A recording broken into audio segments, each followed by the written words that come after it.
Want to make something cool? How about some D20 Mimics? Pattern includes two different versions. Our travel version, which uses a coin purse snap to keep things closed. Won't have to worry about losing any of your dice in your bag. Or there's the desktop version. He sits open and available to feed you dice all throughout your campaign. First, let's go ahead and do our desktop version. So if you take a look at the pattern, you'll have everything you need to punch and cut by hand, and the SVG files are included if you want a laser cut. If you skip back to the back of the pattern, this here will show you the orientation of all of the numbers, and this page is for the Desktop Mimic on how to sew it together. We'll go through that process as we do our build, so let's get to it. Safety first.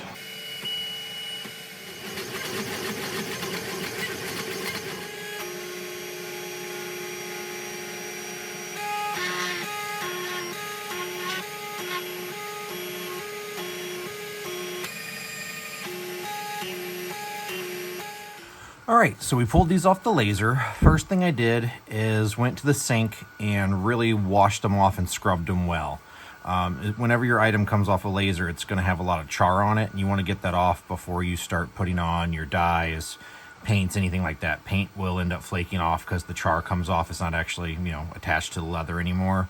I have a toothbrush that I keep by the sink that I use just for scrubbing these to get them clean. So just run them under, scrub them, and then let them sit overnight so they dry out. It will dry out the leather some, which when you're talking with stuff this thin, that's not bad because it actually makes it a little stiffer, which is kind of nice, helps the bag hold its form. I do think it's always good though to add just a little bit of oil back in to help with color distribution when you go to dye it. So we're just going to do that now. Just some neat's foot oil, and we're just going to go ahead and put a light coat on, nothing heavy, and let that sit for a couple hours before we move on to dyeing it.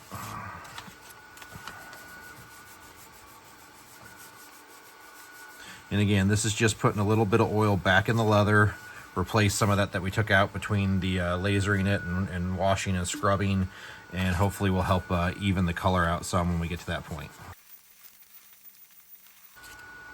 Now, if you notice, this one's blank. When you look at the files included with the pattern, there is a version to etch that is missing the number 1, and that's to leave room to put your maker's mark. So that's what I'm going to show you on this one.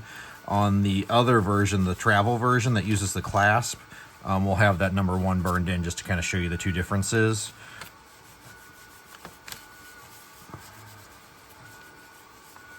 But we'll get that stamped after this dries before we dye it.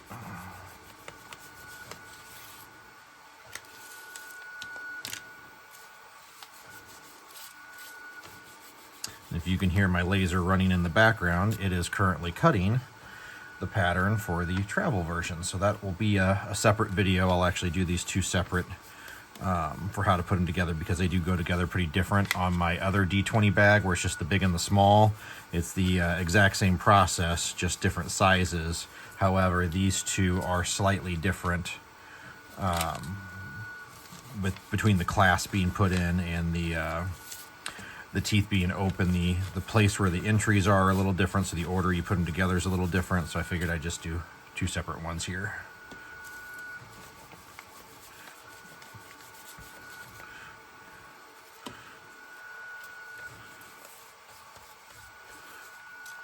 All right, and again, I've mentioned it in my other videos, but don't rush this process.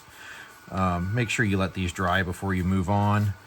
A good way to ruin a project is to try to rush between letting something dry and getting another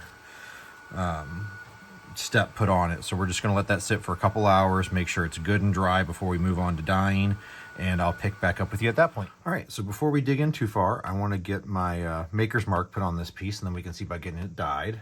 So we're going to go ahead and just kind of case this a little bit. We're going to mist it down. We don't need much. It's pretty thin leather. We don't want to soak it. I'll let that sit for just a second, and then I've got my maker's mark here with my little raccoon. We're going to let that lighten back up. I'll hold on just a second. I'll come back to you as soon as it's light. All right, we've let that dry a little bit. Now, this is a fine line we walk. It's a thinner piece of leather. I want to make sure I leave a good impression, but I don't want to go too far that I actually bust through the leather. So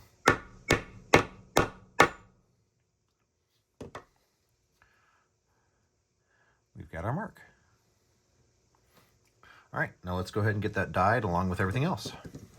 We've let this dry. I think I'm wanting to try a new purple dye I got from Angelus. I've been using Phoebeans and really like the color that comes out of it, but I always had to airbrush it in order to get it to come out well. I'm going to try this Angelus and see how that works, just using a dauber. So let's dig into this and see how I do. Remember, glove up. You don't want purple hands.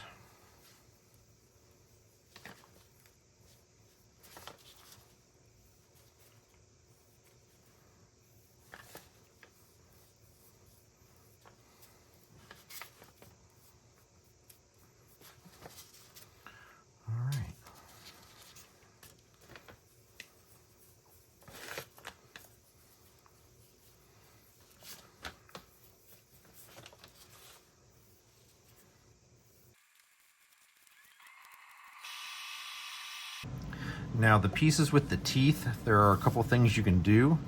You can leave the teeth natural and just leave them that way and it'll be a nice color contrast. You can leave them natural and then paint them. You can dye and then paint them. The advantage to not dyeing over them first when you paint them is if you're painting them like white, you don't have to paint over a dark dye like this. I do like dyeing them and just maybe doing an extra coat or two of white paint, because if the paint flecks ever at some point starts to come off, gets scratched off, whatever, you at least have the dye underneath and it looks better than just the raw leather, in my opinion. By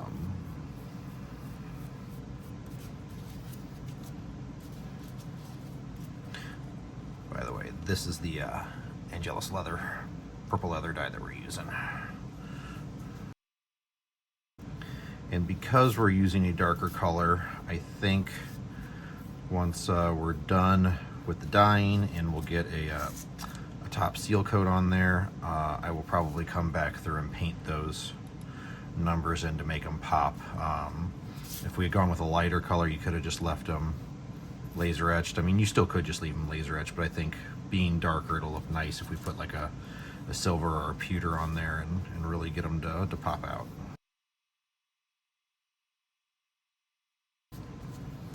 I am trying to get in the better habit of not leaving my dye bottle on top of my paper. If you happen to watch my video for the other D20 and saw that I spilled a bottle of blue leather dye everywhere, all over my workbench, all over the project, all over the floor, it had been sitting on the paper and I accidentally pulled the paper and knocked it over. So trying to get in a better habit of not doing that. Last one we've got is our number 1, which has just been drying. I was holding off on the last one for it. As I was talking about thin leather and being careful, this is the back side. You can see how close that stamp is to popping through. You gotta be really careful when you're stamping on stuff in that 2 to 3 ounce range. A little bit of, use up that dye that's in the dauber. Okay, we're gonna let this sit. Anytime you can let it sit overnight, if you can work your projects to where you can do this and just set it aside and go work on something else, it never hurts to let something sit longer. You just don't want to be too short on it, but we want to make sure it fully dries before we try to put any sort of a top coat on it. We'll probably go ahead and use a satin sheen on this one, especially if we're going to paint it. Those work really well with acrylic paints. And so I'll catch you back when all of this is dry. All right, so I went ahead and got a coat of the satin sheen on this off camera. So these are ready to paint now. They are a little darker than what I was hoping to see. This is the issue that I ran into with the Phoebeans purple too, where when applying with a dauber, it just came out darker. Just so you can kind of see, this is more so when I like airbrush it, you get that nice, vibrant, bright purple. And you can even get it lighter than that with an airbrush too. But I still like this a lot. We're gonna go ahead and get a silver paint on here. And after that, we'll do one more coat of the satin sheen, and then we'll get back to getting this put together. So I'll catch back up with you guys once I get this all painted in. Okay, I got my first coat of pewter on here. I'm probably gonna end up putting one, if not two more coats on. But while that's drying, I'm gonna go ahead and get the white in the eyeballs and on the teeth. Now this white will definitely take a few layers. Over the black here, the black will show through, especially the layer lines from where the laser engraved. So it'll take quite a few layers to get that to fill out. Let me see if I've got a different brush I want to use. Let's try this guy. As you go, you can kind of see those black lines that show up through there from where the laser etched that. Well, you need to get those completely filled in with paint. I'm not sure if that brush is better.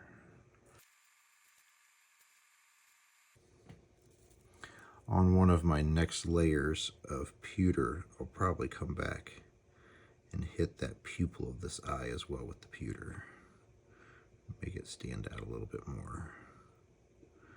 While we kind of want the to sell the idea of an 8, and if we left it perfectly white, it might look a little more like that. I like to add the pewter to tie it in with the other colors, and to make sure that it actually stands out so you catch the reference. And it gives you a chance, if you get any of the white over the pupil, that you can paint over it, which it looks like I did there. All right, so we're gonna let that sit, and then same thing with these teeth. They usually take several coats to get covered over the dye, and they go quick.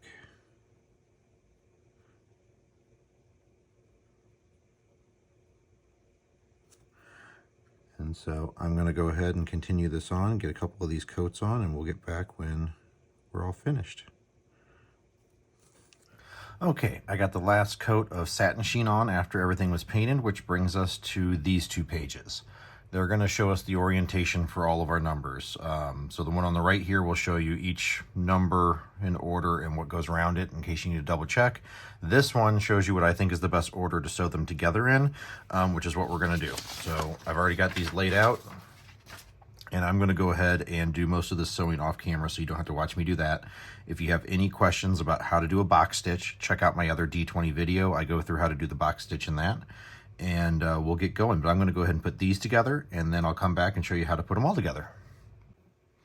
Okay, so we've got all of our individual pieces put into these 4 groups. We're going to set this one, I consider it the right side aside for now, and we're going to work with these 3.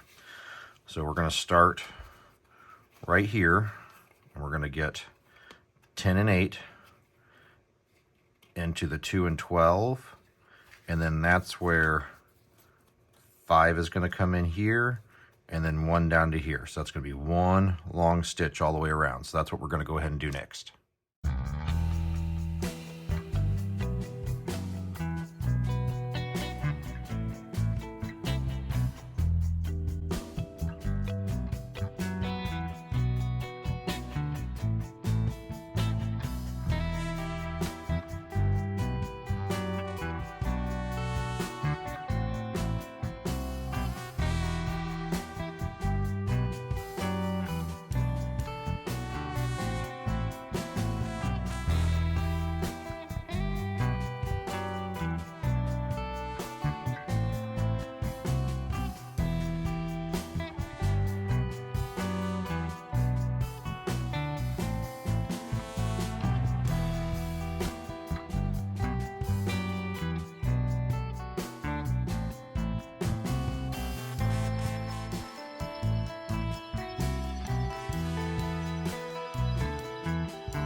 Okay, so we went up past 10, up past 12, then we brought in our second piece, did 5 down through 1, through the 15 to 7, and then we're going to stop there. Next, we're going to flip over and we're going to do 18 to 5 and 4 to 11, so just that 2 stitch. Then it's just a matter of sewing the side piece on around, and that gives you kind of the opening in the mouth to be able to work with as you close it off. So let's go ahead and get that done. All right, so we've got that part all done. We've just got the last piece left now. You can start at the 16 to eyeballs or the 3 to 17, it doesn't matter, but we are just going to head straight around and just close that completely off and we'll be done. So let's go ahead and get to it.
All right, and that's it.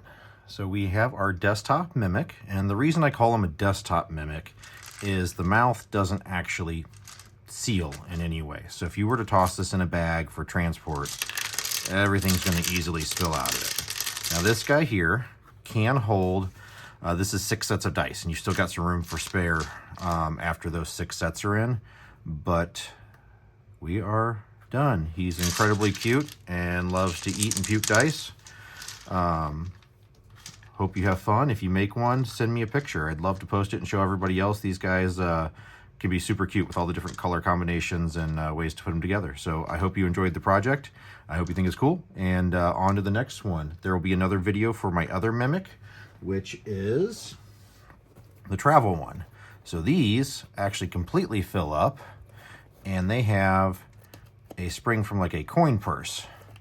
So they will...